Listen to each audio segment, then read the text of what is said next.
To je livada. Na livadi raste cvijeće.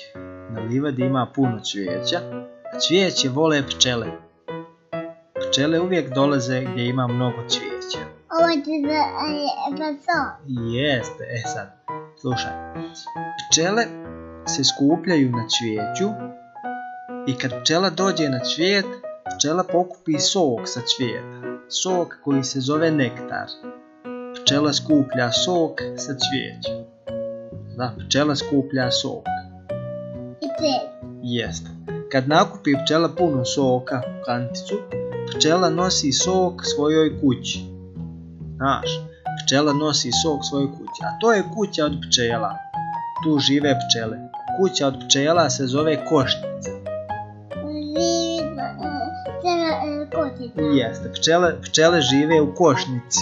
Kuća od pčela se zove košnica. Jeste, bravo, to je košnica. Košnica se nalazi na drvetu. Kuća od pčela se nalazi na drvetu. Košnice su na drvetu. I pčele kad skupe puno soka u kanticu, pčele nose sok svojoj kući u košnicu. Pčele nose puno soka u košnicu.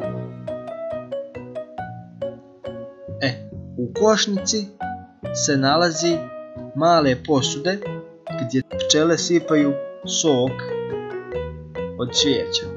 A te posude se zovu saće. To je saće. Tu pčele sipaju sok. U saću se pravi med i onda se med sipa u teglu. To je tegla sa medom. Pčele prave med u saću i onda se to sipa u teglu. To je med u tegli. I med se može mazati na hljeb i može se jesti. Eto, Seka ruča med.